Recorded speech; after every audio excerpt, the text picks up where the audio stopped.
Hi friends, कैसे हैं सब आप लोग। मेरा नाम शाहनवाज है। मैं एक रजिस्टर्ड फार्मासिस्ट हूँ कतर के अंदर। लगभग मैं 3 साल से यहाँ पे एज ए फार्मासिस्ट काम कर रहा हूँ। अगर आप कतर में फार्मेसी जॉब करना चाहते हो तो सबसे इंपॉर्टेंट स्टेप है कतर प्रोमेट्रिक फार्मासिस्ट एग्जाम को पास करना। बहुत से फार्मासिस्ट कंफ्यूज होते हैं कि प्रोमेट्रिक एग्जाम क्या होता है, एलिजिबिलिटी क्या होती है, कैसे अप्लाई करना है, कितने मार्क्स चाहिए होते हैं पास होने के लिए और डेटा फ्लो कब करना होता है।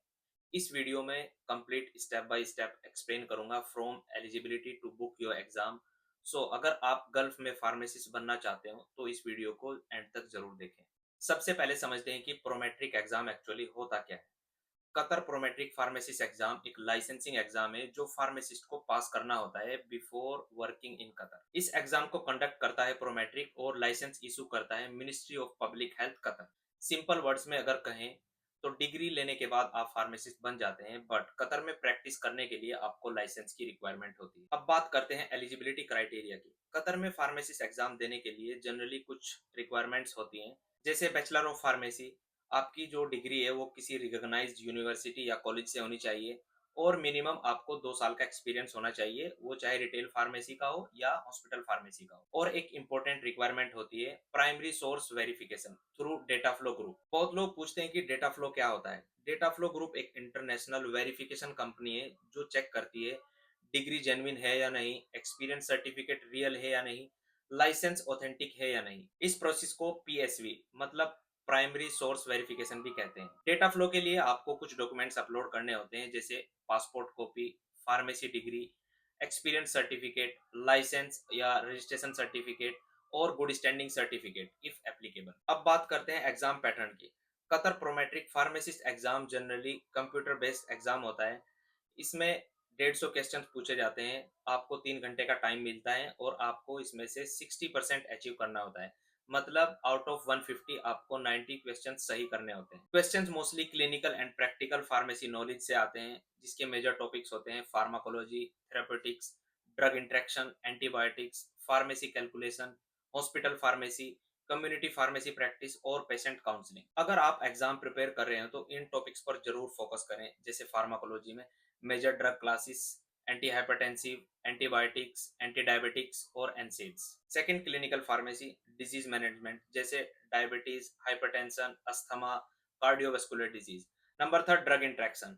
अगर उदाहरण के तौर पे समझें, जैसे certain macrolide antibiotics interact with domperidone and increase the risk of QT prolongation. Number fourth, pharmacy calculations. Questions like dose calculation, infusion rate, dilution problems. Number fifth, OTC medications जैसे cold, cough, पेन, फीवर और allergy medicine. अब बात करते हैं कि exam को book कैसे किया जाए। तो स्टेप बाय स्टेप आप इसको समझें। फर्स्ट स्टेप होता है आपको अपना अकाउंट क्रिएट करना है प्रोमेट्रिक की वेबसाइट। सेकंड स्टेप होता है आपको सेलेक्ट करना है कतर फार्मासिस्ट एग्जाम या आप जिस भी कंट्री के लिए एग्जाम बुक कर रहे हैं। नंबर थर्ड, अपना आपको टेस्टिंग सेंटर सेलेक्ट करना होता है। अगर आप इंडिया से दे रहे हैं तो आप इंडिया में सेलेक्ट, जिस सिटी में आपको शो करेगा आपको वहां पे सेलेक्ट करना है।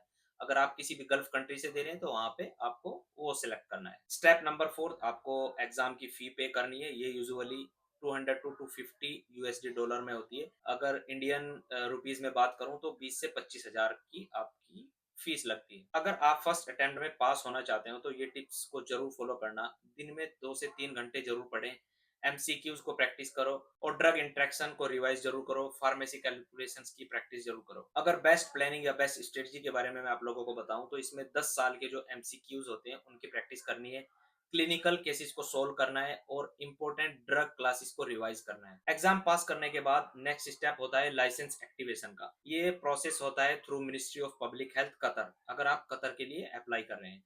इसमें कुछ स्टेप्स होते हैं, जैसे आपको डॉक्यूमेंट सबमिट करने होते हैं, जैसे डेटा फ्लो की आपको रिपोर्ट सबमिट करनी है, प्रोमेट्रिक का जो रिजल्ट है आपको वो सबमिट करना है और एम्प्लॉयर का स्पॉन्सरशिप लेटर होता है वो आपको सबमिट करना है। उसके बाद आपका लाइसेंस एक्टिवेट हो जाएगा और उसके बाद आप एलिजिबल हो जाएंगे कतर में एज ए फार्मासिस्ट काम करने के लिए। अब लास्ट में सबसे इंपॉर्टेंट और सबसे पूछे जाने वाला सवाल, सैलरी कितनी होती है फार्मासिस्ट की कतर के अंदर। तो मैं आप लोगों को बता देता हूँ, कतर में फार्मासिस्ट की जो सैलरी होती है वो डिपेंड करती है आपके एक्सपीरियंस के ऊपर, हॉस्पिटल वर्सेस कम्युनिटी फार्मेसी के ऊपर और सबसे इंपॉर्टेंट आपकी एम्प्लॉयर के ऊपर, आपके ऑर्गेनाइजेशन या आपकी कंपनी के ऊपर। अगर एवरेज सैलरी की बात करूं तो 4,000 से 10,000 रियाल तक पर मंथ आपको मिल सकता है। बहुत सारे फार्मासिस्ट कुछ मिस्टेक्स करते हैं, जैसे डेटा फ्लो डॉक्यूमेंट्स इनकरेक्ट या एक्सपीरियंस सर्टिफिकेट रॉन्ग फॉर्मेट में बना देते हैं, एग्जाम प्रिपरेशन विदाउट एमसीक्यूज या ड्रग इंट्रैक्शन को या कैलकुलेशंस को इग्नोर करते हैं। अगर आप इन मिस्टेक्स को अवॉइड करते हो तो प्रोमेट्रिक पास करना आपके लिए भी ईज़ी हो सकता है। अगर आप गल्फ फार्मासिस्ट करियर के बारे में और वीडियोज़ चाहते हो, जैसे Prometric MCQs, data flow guide,